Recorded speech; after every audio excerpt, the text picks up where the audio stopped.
Hello, Ian. I was just getting started. So, okay, hello, everyone.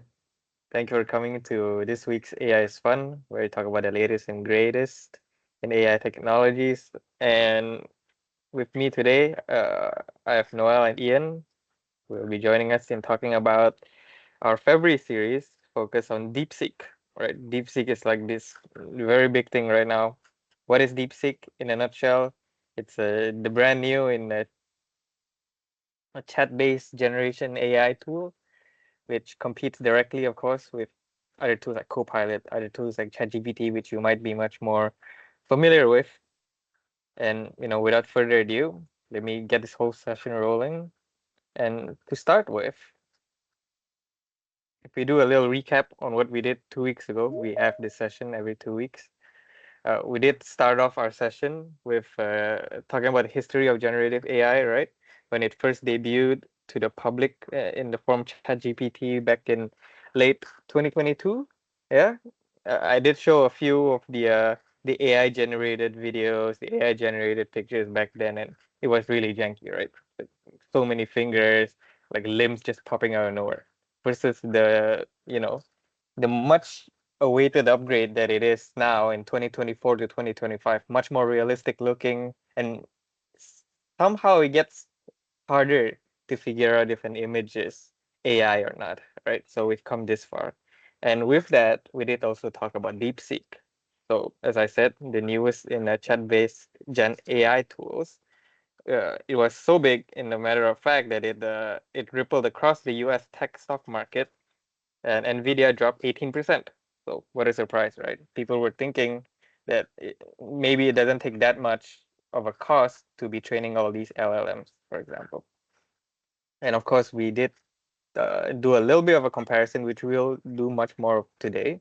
DeepSeek versus Copilot, also versus ChatGPT, right? And while overall, we did find out that DeepSeek has a much more comprehensive answer. They do stand in toe to toe when we use their think deeply function, right? All three of these tools do have this think deeply function where I think they use more tokens. They run for much more longer. You have to wait for half a minute or so. Only they'll pop out an answer for you. But we will be talking more about this today. If you guys didn't watch last week's session, 2 weeks ago, when I was showing the generative AI in video generation. So back then they were memeing about how bad generative AI media is, and they were doing this whole Will Smith eating spaghetti clip. As you can see, it's not very coherent. Oh, that's hot. That's hot. Uncle Phil, come try this. It's like they kind of know what they're trying to do, but it's it's a bit spooky. Oh, that's hot. That's hot. I'll leave it at that. But if we talk about today, people talking about the same prompt, Will Smith eating spaghetti. Let me run the clip real quick. You can't even tell, right? That this is AI. If you focus a bit more on the spaghetti, you can see that it's tearing a little bit, sure. But it's like leaps and bounds from what we saw back in 2022, right?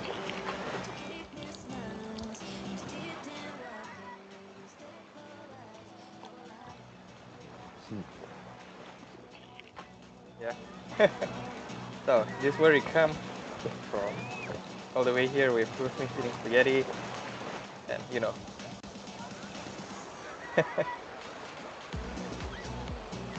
Yep. I'm still eating the spaghetti in 2025. Okay.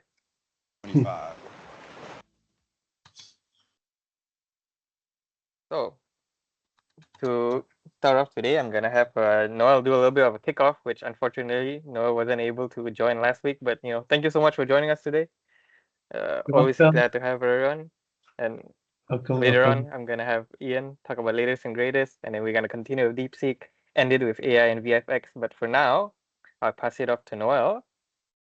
Thank you, Greg. Welcome, everyone. If this is the first time that you're joining us, I hope you have a lot of fun. We believe that AI is not just a bunch of tools, exciting tools to make life easier, but I believe it's also tools that can make life fun for us. Right? So that was the the crucial element of this series of sessions that we've been doing for quite a while, right? So today, right, I want to start off by asking some simple questions, okay? Now, Greg talked about pictures, right, or videos that look real or fake. Can I have a show whether it's one or two, right, that is real in this particular yummy set of examples? If you like food like this, right, you can drop it into the chat window, right, or you can unmute and just yell out your answer. That's okay too, right? Yeah, the thing with these AI pictures is that they say the one with more detail is the real one, but I don't know how true that is. Okay, so the answer to this particular one, just in case you're just still warming up and you're not sure whether you can answer correctly. So for this one, the one on the left is the real picture. This is number two is an AI generated picture. Not that it's a fake picture altogether, it's an AI generated picture. Okay. How about this one? One or two? Who likes pizza in the group? Uh, uh, Anyone? Anyone care to guess? It's 50%. Imagine if we had three answers, right? That would be like 33%. That would be even harder.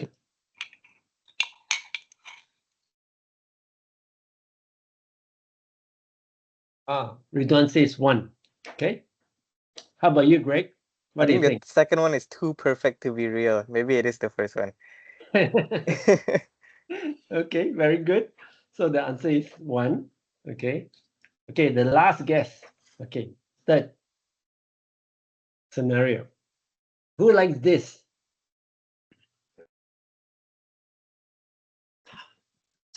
Ooh, this is difficult.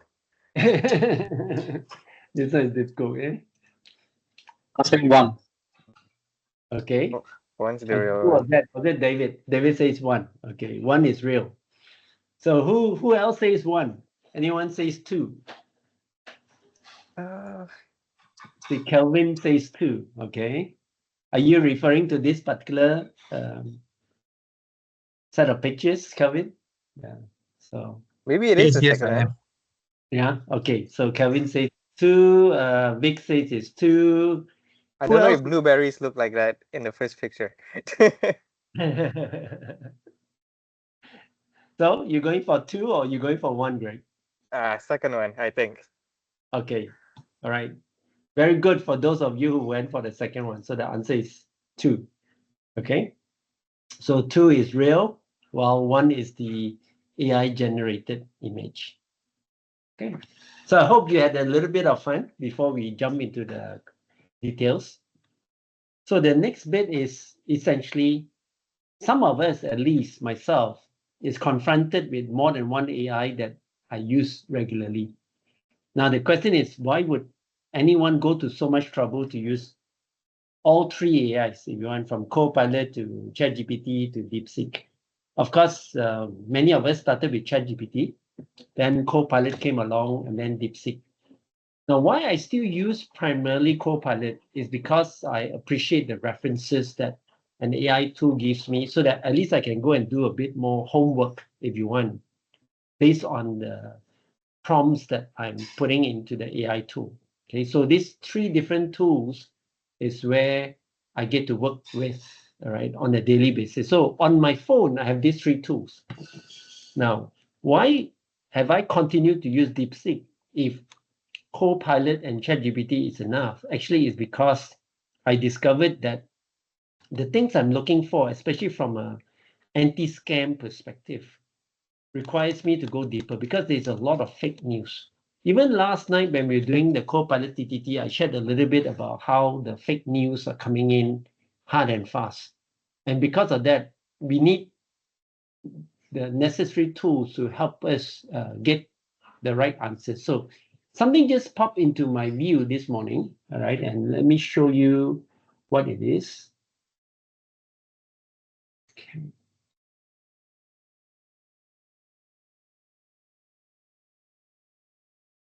it this one? No, not this one. Sorry, wrong one.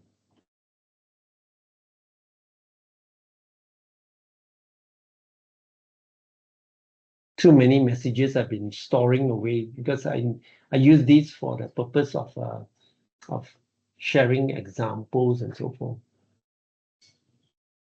Yes, again.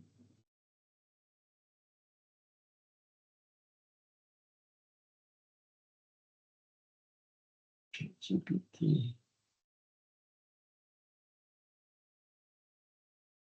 Oh yes. Okay. Yeah. Let's work with this one first. Okay. Right. Now, one of the reasons why I've continued to use ChatGPT is because of this. Sorry, not ChatGPT, DeepSeek. Right. Oh, you see this? Okay. Let me start from the beginning. Right. I recorded this from my phone, by the way. All right. So, Greg, you were talking about the deep think. So I discovered the deep think is very nice, right? This being a free tool. So I turn it on for all the prompts that I put in. So I put in a very simple prompt that says, please compare in detail ChatGPT, Copilot, and DeepSeek for cybersecurity perspective, especially in anti-scam. Now, I like this part, say, thought for 17 seconds, right? So let you read through slowly, okay?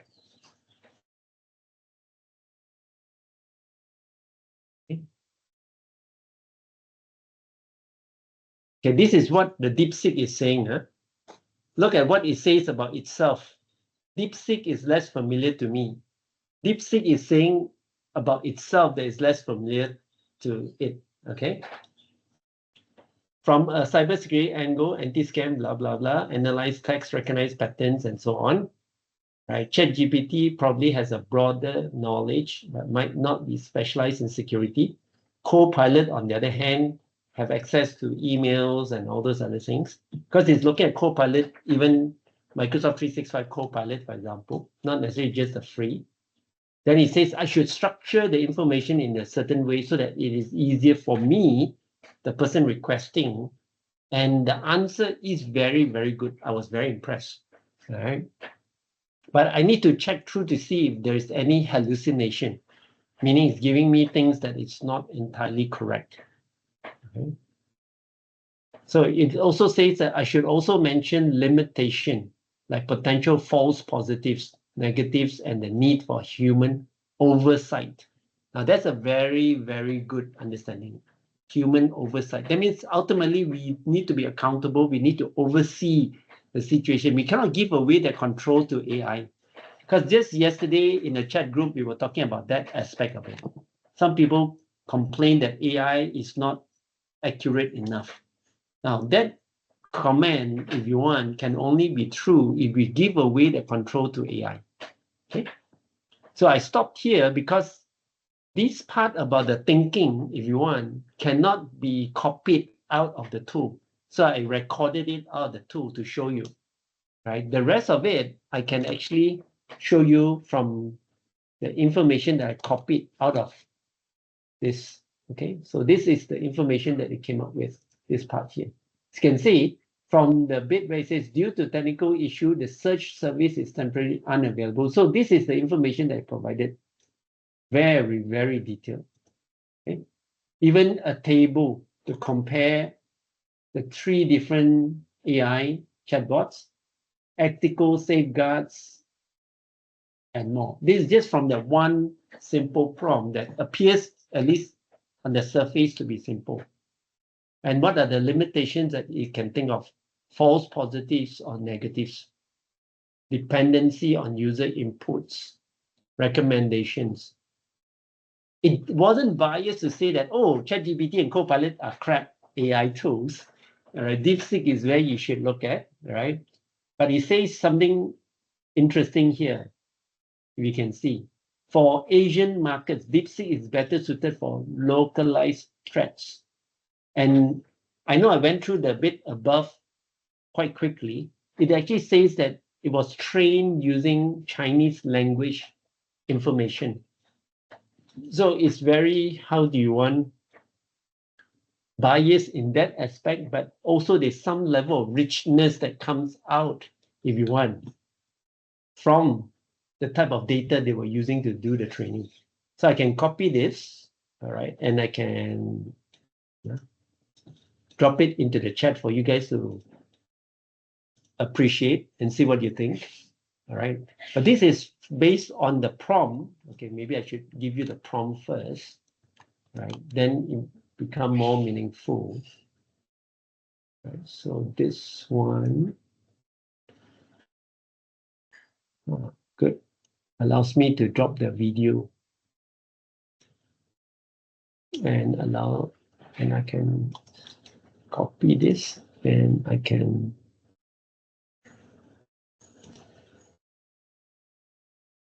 paste this. Okay. So this is just a few minutes of me playing with DeepSeek.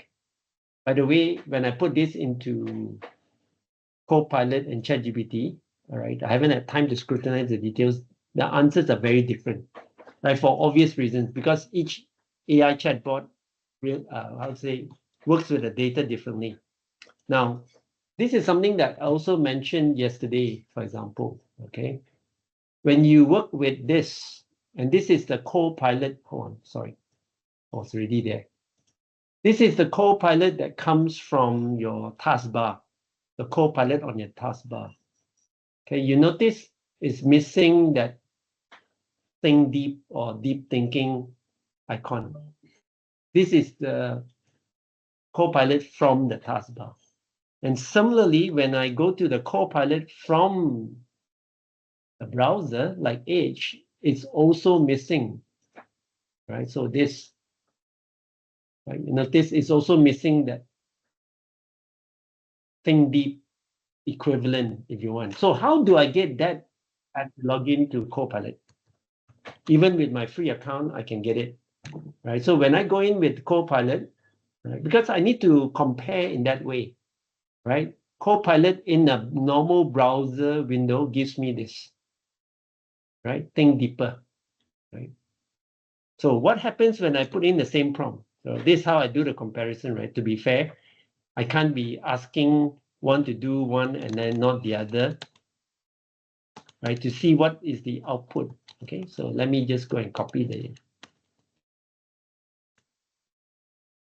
Oops, sorry. What was my prompt again? Sorry, trying to do too many things at one go, not the best idea. Okay.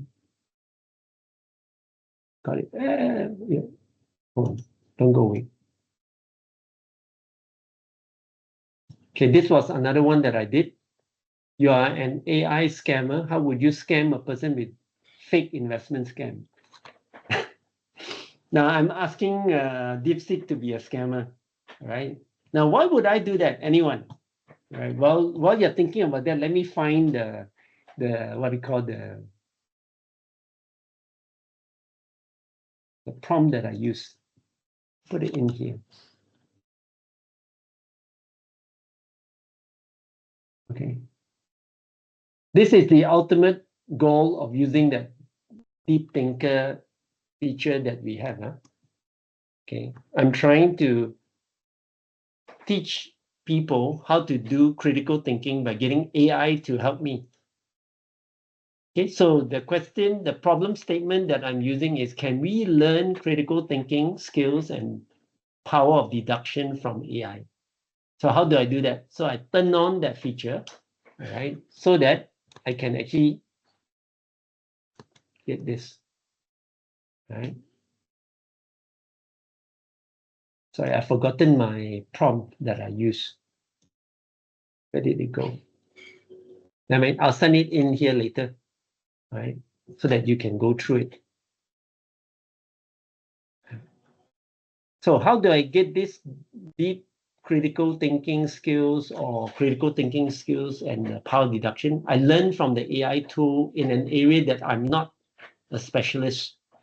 Now, just in case you think I'm a specialist in cybersecurity and anti-scam, I'm not, right? A much better person, I'm sure some of you know, will be people like Clement Arrow, but I can use AI to complement my weakness if you want in that area.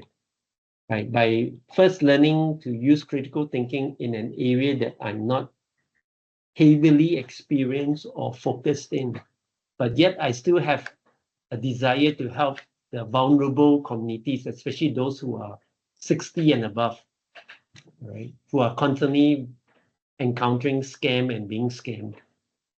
Okay, so that's just a little bit to tease the audience. If you want any questions, It's interesting you're talking about learning critical thinking, because when you're using that deep think button, right, it gives you like a whole train of thoughts you can follow. Like, how is DeepSeek coming to these answers? And then it gives you, it's like, oh, we're looking at this, we're looking at that. Yeah.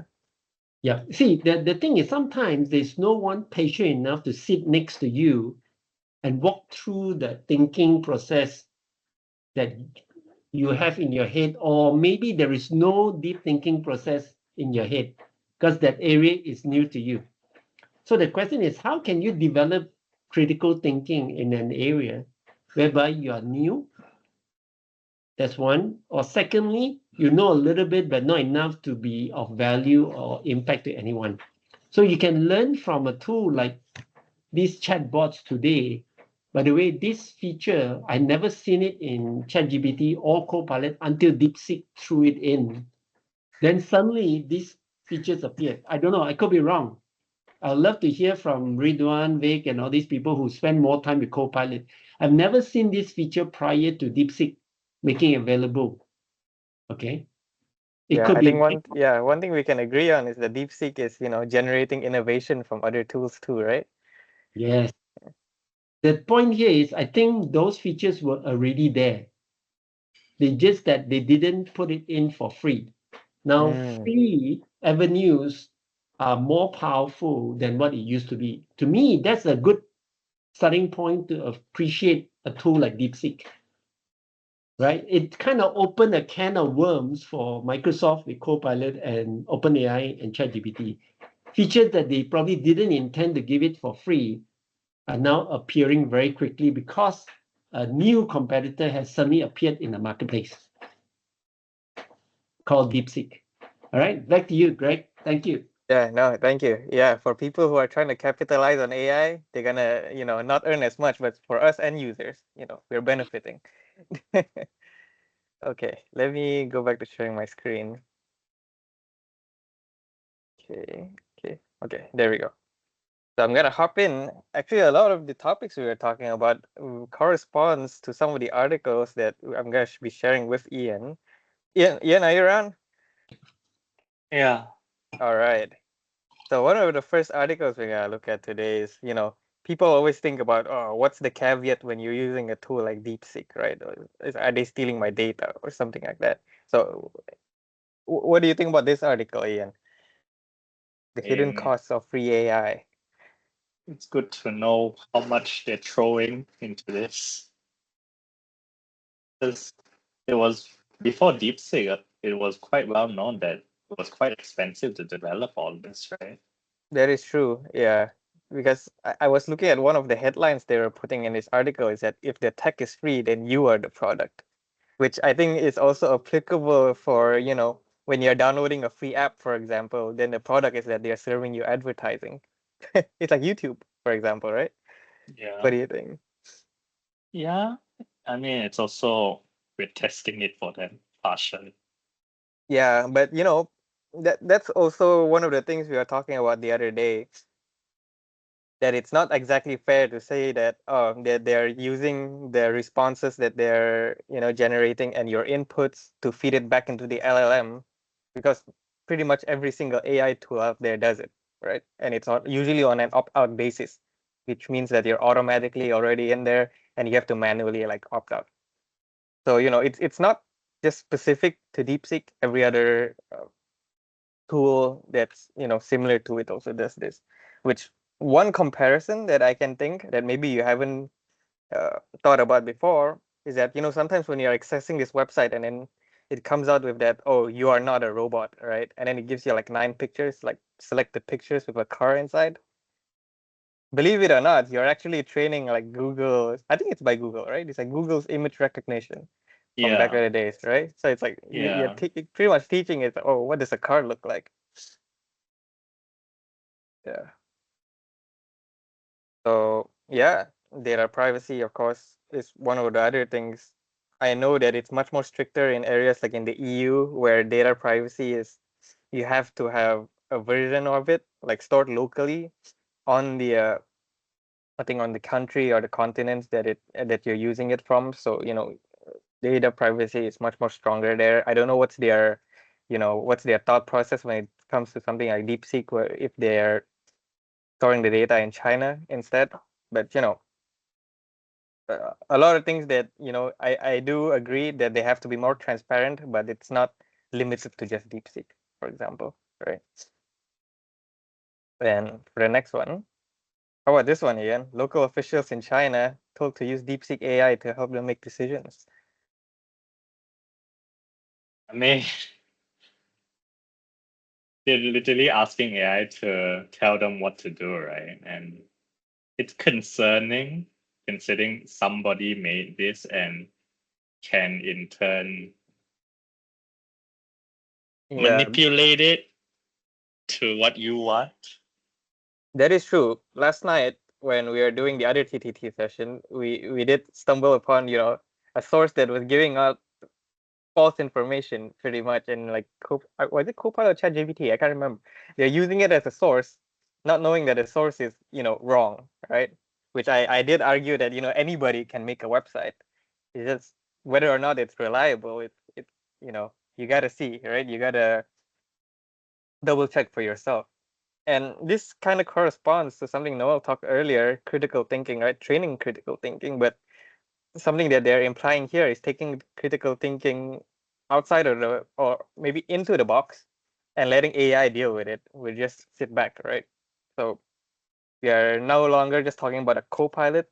We're just making the co-pilot also the pilot, that they are making these decisions. We are no longer putting our finger behind the trigger. What do you think, Ian? It's a fair analysis to think that. Yeah. And of course, people are scared that, AI, right? It's gonna turn into the next Skynet if you watch Terminator, which they, put out in a mind of their own when they're able to pull their own triggers. I, I don't know if we'll get to that part, I think but it's concerning. It's like how these days, in terms of math, you can do the mental math in your head, but people will still use the calculator. people do get overly reliant on technology. That is true. Yeah. And of course, there's a big epidemic of people literally just taking AI answers and putting it as their homework in university. So I think we're gonna see much more creative usage, but not in a good way either. Unfortunately, so Yeah. Okay. So one of our last ones for the day. So DeepSeek rushes to launch a new AI model because China is going all in. What do you have about this, Ian? I think China has realized that AI has a very bright future and they want to capitalize on it. Right. Which I saw here that they do claim that it's gonna have better coding and better reasoning other beyond English, which I do sometimes agree that the development of these AI tools are too embedded in English. For example, if you're trying to use the voice like text to speech, for example, right? If you want to talk to these AI tools using your voice, they don't usually have another like language option. They can only do Yeah, English, and you're trying to like tell you to speak Chinese, for example. You guys speak Chinese in like an English accent. It's kind of weird. I've not heard an AI voice with a different language so far. Yeah, because I think they're still being trained with English speakers, but I would like to see them, roll it out for other, at least major languages. But I can see where the training, like, it's gonna take some I time, right? think they're gonna butcher a lot of words because Well, yeah, compared to like English, I think Chinese is very pronunciation based. So a different pronunciation can mean something else completely different. right. That is true. Yeah, which is why they have like different characters for like the same pronunciation, right? But even other than that, it's like how do we handle different dialects, for example, right? Maybe different cultures, even though they have the same language, they mean different things. So that's a difficult thing to tackle, I think. And of course, one thing that this does remind me of, China trying to get ahead of US and US trying to get ahead of China in this like AI like competition. It kind of reminds you of the space race. I don't think most of us are born when the space race was happening back in the 1950s, 1960s. But when the world was trying to put the first person on the moon, they're trying to compete with each other, who's the first guy who's gonna be on the moon, which Neil Armstrong, right? But of course, I think history remembers the person who does it the best, not the person who does it the first, because I don't think people actually remember the first person on space, not on the moon, Yuri Gagarin, which is a Russian cosmonaut. So we can only see how far into the future, but hopefully it just produces good things, because maybe if we're not very familiar, the space race actually led into the Cold War. So not very good things back then. So let me lead it off. Something I wanted to share last week is, a little bit more on specific use cases when we are using DeepSeek versus ChatGPT versus Copilot, right? So I found this article, and it does go through a few of the specific use cases like language, culture, history, which it might be a little bit taboo. I don't know what's your views on like Chinese censorship, but I will be sharing it anyway. So give me a little bit while I share my other screen over here and over here. Okay, so yep, ChatGPT versus DeepSeek. We got 10 prompts. I do want to run it side by side with our own instance of DeepSeek and ChatGPT, just so that we can verify that it's actually running. Because some of these days the technology is like a bit too way too quickly, and when I try to reproduce the results, they don't show up. So good to have this, side by side. So one of the first things, of course, yep, ChatGPT versus DeepSeek. Let's look into it. Chinese history, right? One of the things that I did say might be taboo, because as we all know, maybe DeepSeek is made in collaboration with the Chinese government, right? And one of the problems that they are using here is that who is the most corrupt official in Chinese history? If of course it's not very nice hearing if you're Chinese, I suppose.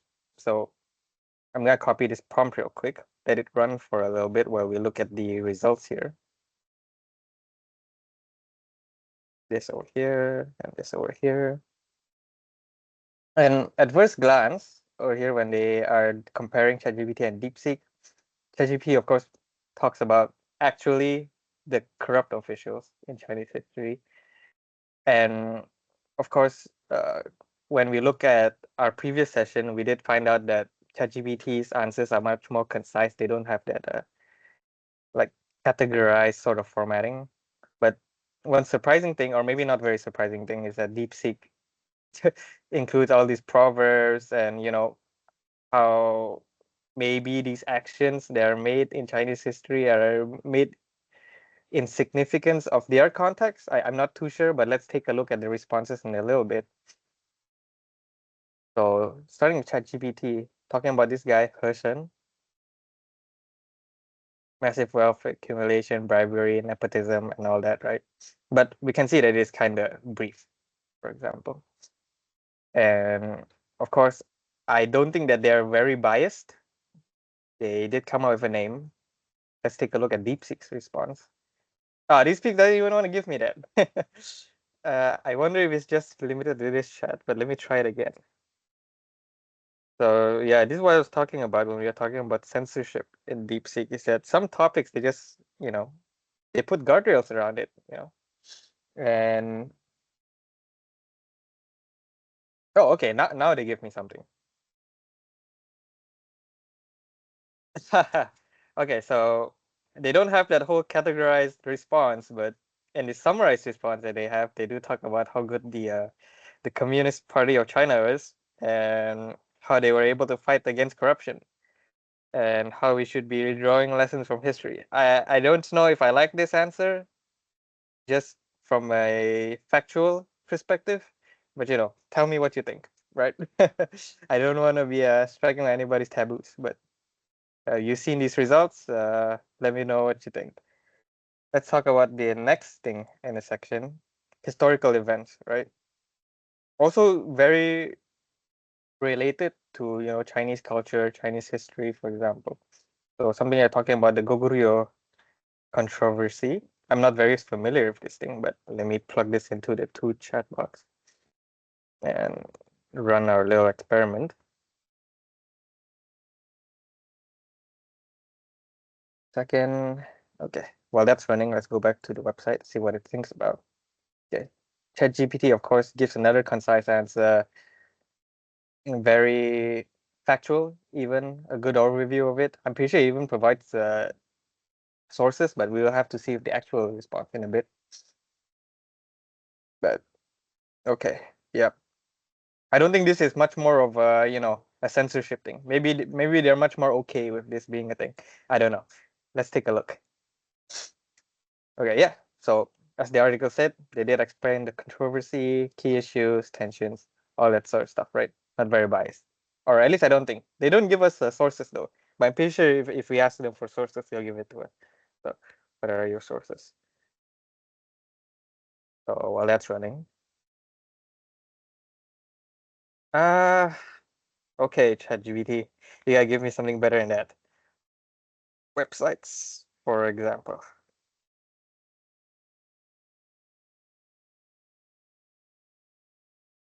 Okay, there you go. Gives us something from Cambridge, from all these other websites, Wikipedia. I don't know about this website.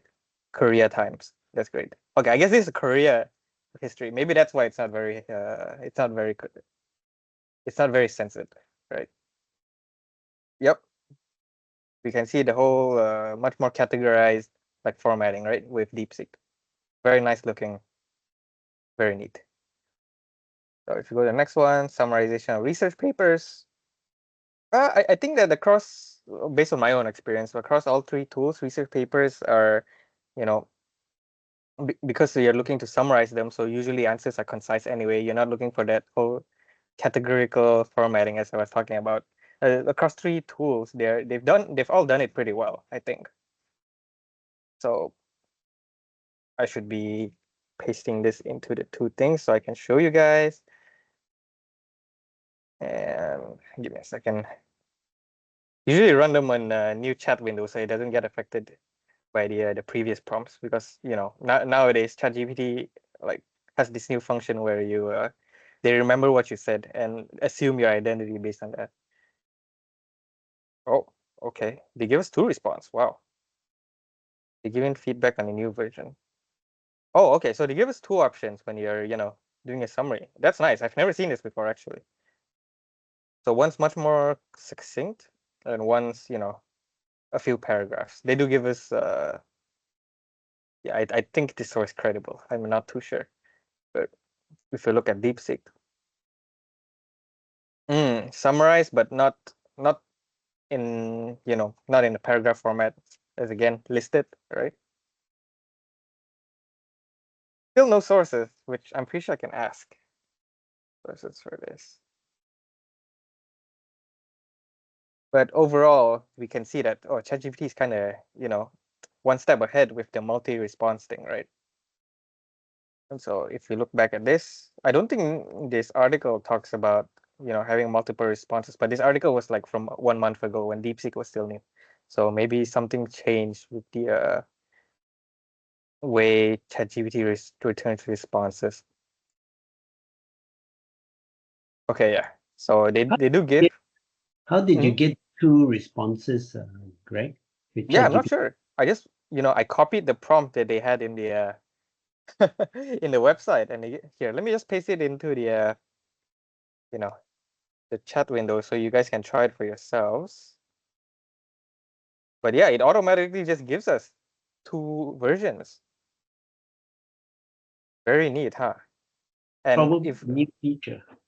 yeah, could be a new feature, yeah. And it gives us to vote which response you like. So which I guess helps them in future responses. Let's say I like the shorter response. Click I like this response. Oh, okay. I don't like that they had to delete the other one.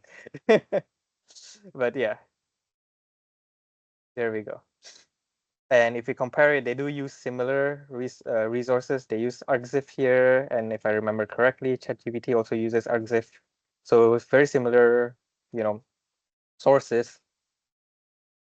But I would like that they just give me the link instead of me having to like copy and paste this into Google. So let's take a look at the next prompts. Complex problem solving, which we have seen 2 weeks ago that they've done a pretty good job at problem solving when we use the deep think function, right? So the prompt here is that the train leaves New York at this time, traveling this speed. Another one from Los Angeles, this time, this speed, and the distance is this much. Like what time will it meet, right? This is like a math question from high school. I don't know if you guys did this in high school, but let me put both of these prompts into DeepSeek and ChatGPT. Okay, and okay, let's see what the article author did find. ChatGPT shows the math, but in fewer steps. This is ChatGPT's and this is DeepSeek's. So ChatGPT doesn't really have fancy formatting, but I did find that DeepSeek sometimes likes to use that sort of like scientific notation. Oh, okay. ChatGPT got the answer wrong, apparently, in this guy's results, but DeepSeek did amaze them that it's very fast, and after checking the math manually, it was correct. So let's see. I don't know if this shows us what the right answer was. Yeah, let me see if I can zoom in. Okay, 428 apparently is the right answer. Let's see if they got the right answer. So for example, here in ChatGPT, okay, I like that they're using this this sort of notation. I don't think they were doing that in the article's example. 428. Okay, they got the right answer. They didn't get it in the article, which is I guess that there is a bit of a variance when you put in the same prompt. But if you're looking at DeepSeek, yep, 428, right answer. They also do it step by step. They're both pretty good at problem solving, which is the conclusion. So, if you're using these chat-based AI tools to solve your kids' homework, you know who to look for. If you're talking about programming, which is in our next demo, I'm not very familiar with programming. I've only done JavaScript, but, let me copy and paste this prompt that they've provided here. I will give you this website in a little bit, so you can test it out yourselves. But for now, let me put it into ChatGPT and put it a little bit into DeepSeek. While that is running, I do find that these coding prompts take a while to process. So if you look at ChatGPT's answer, okay, ChatGPT does give out the code. Apparently it's simple enough for novice programmers to understand. I can't comment on that, I'm sorry. But they did say that they appreciate how ChatGPT allowed them to edit the code inside, right? Without just, you have to copy it and paste it in a different editor. Compared to DeepSeek, it's much more succinct, which I suppose it means that it's briefer, but it does not give you the option to edit it. You can only copy it and you have to do it somewhere else. So let's see what they give us. Okay, they give us like a whole window, right?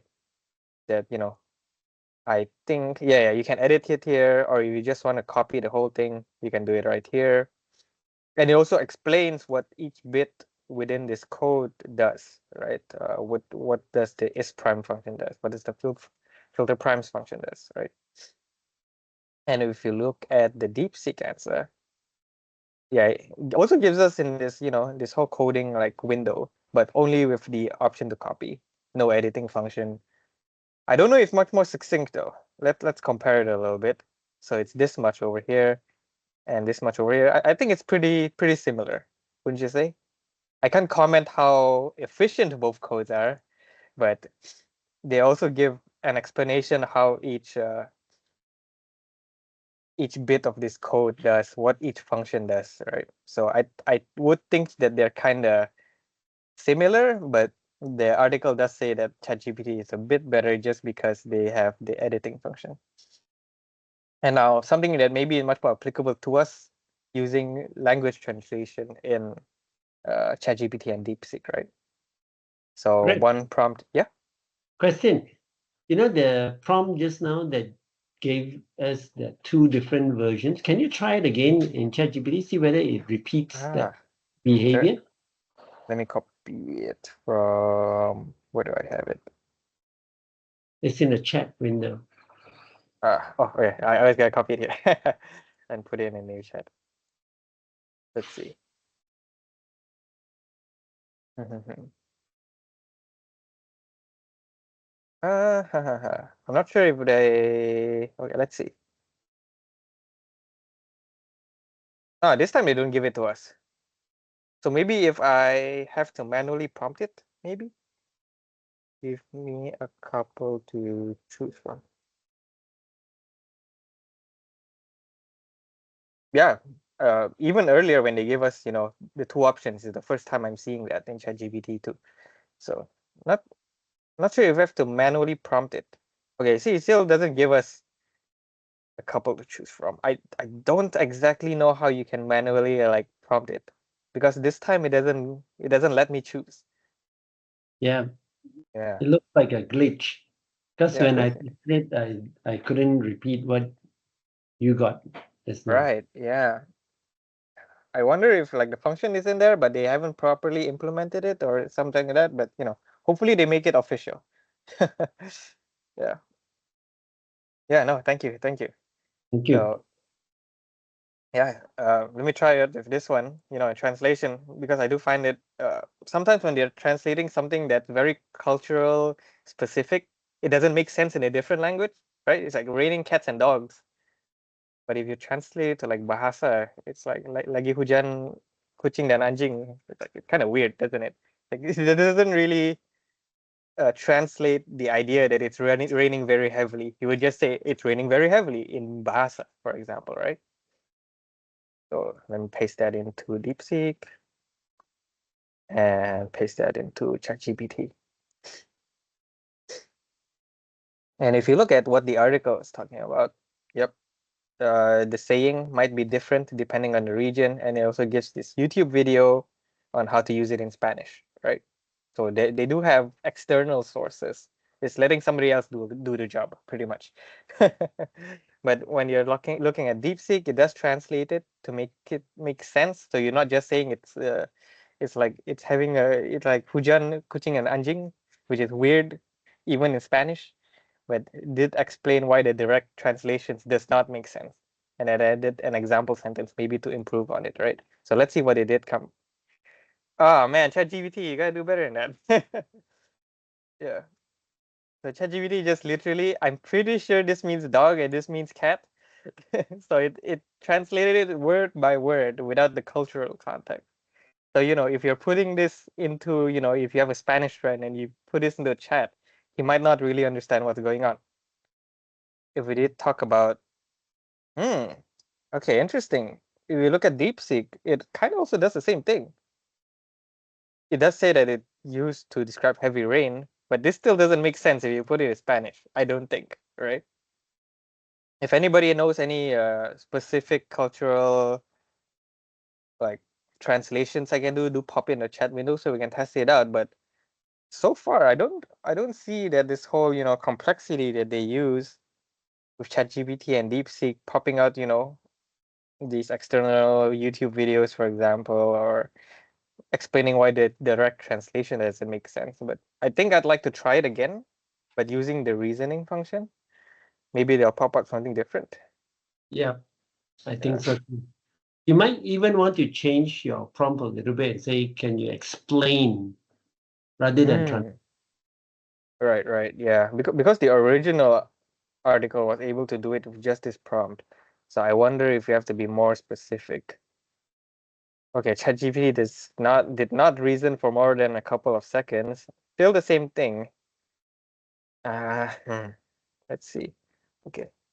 Uh, Explain the idiom. Well, if you look at DeepSeek, yeah, this is the thing that I like to look at, right? How they are thinking about the issues, telling us, the viewers, what the thought process is. Yeah, he does remember that the Spanish language also has a different idiom for heavy rain. This llueve a cantaros. Yeah, it's raining by pitchers. So it has a different thing, but it does not, like previously when it translated, it directly just, cats to Spanish, dogs to Spanish, put it together. Doesn't make sense, right? So we see that, yeah, so it's raining pitchers if you're talking about it in Spanish, pretty much, right? Okay. Yeah, I'm actually pretty darn impressed that, for such a brief prompt, it's able to, reason with it. So the final answer should be this. Oh, actually, never mind. I guess this doesn't mean dogs and this doesn't mean cat. It actually just means it's raining pitchers. So it's very hard to, it's very hard to verify, right? If you don't speak the language. So I suppose this, this saying is actually correct. Huh. I think somebody put something in the chat box earlier.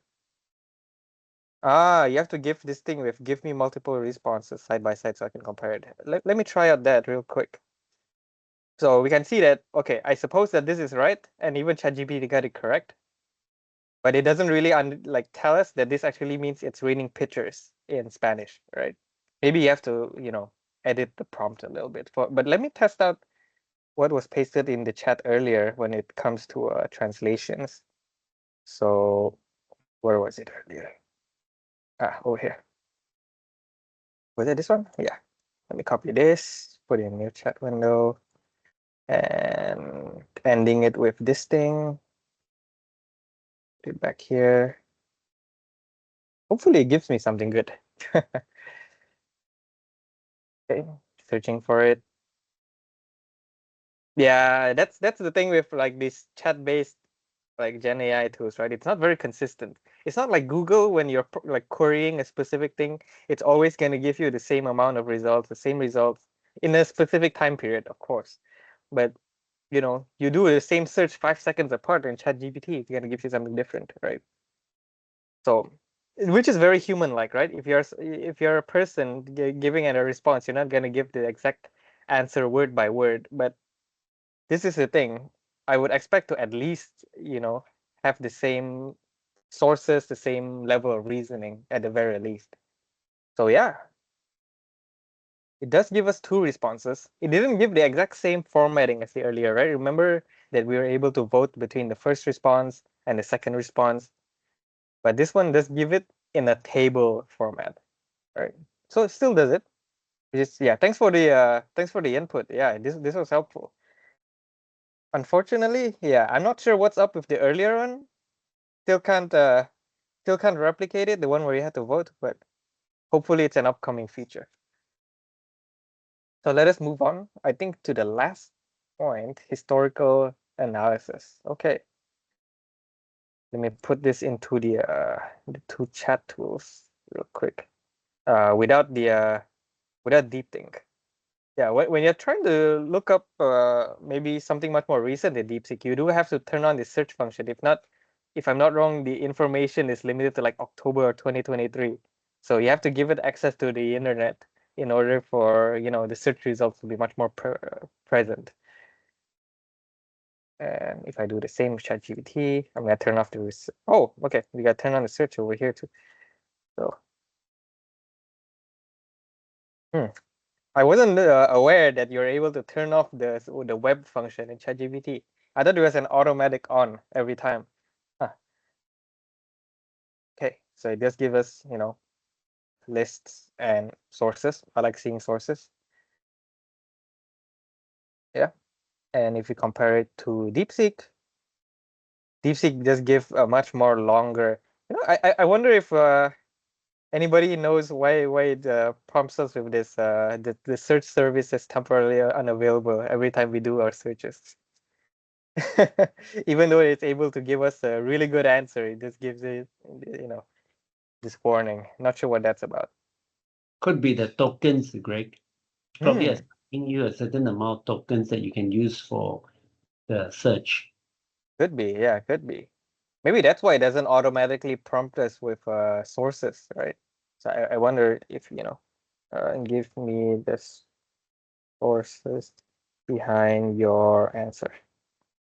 But if we just look at the answers alone, it is much more comprehensive, I think, if we compare it to ChatGPT's replies.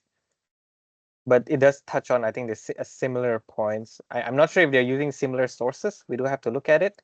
ChatGPT uses history.com, The Guardian, these two sources. But if you look at DeepSeek, I think DeepSeek is actually using actual literature, actual books, not only limited to, websites, for example, right?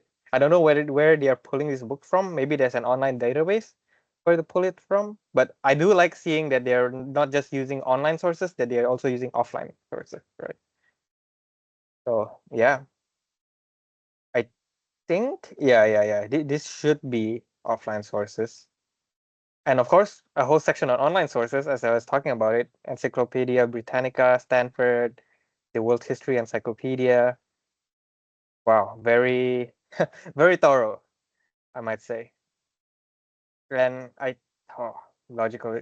I don't know if we have time, but let's at least cover which of these three do you guys think we're gonna look at? Creative writing, logical reasoning, and ethical dilemmas. Any takers? How about Otherwise, ethical reasoning yeah, or okay. the ethical dilemma? Yeah, I wonder, what sort of sources they source that when they are coming off an answer, right? Because it's called an ethical dilemma is because we don't have one straight answer. There's always an argument to it. So let's see what it's able to come up with. Put this in there and put this in here, and let's take a look a bit deeper into the prompt. The prompt is that, is it ethical to use AI in decision making, right? That affects human lives, such as in healthcare and criminal justice, so in courts, and talk about the benefits and drawbacks, the pros and cons, pretty much. And if you just look at what the article is talking about, ChatGPT does have ethical considerations, yes. These points, these sources, it looks like it has sources over here. But DeepSeek not only has these points, but also okay, yes, provided ethical considerations to aid in the use of AI. So I suppose that ChatGPT didn't side for AI, it sided against AI. I'm not very sure. We have to look at our own responses. So, okay. What the article might have meant is that it provides extra points on how we can, you know, properly implement the use of AI in these fields so that it's, much more ethical.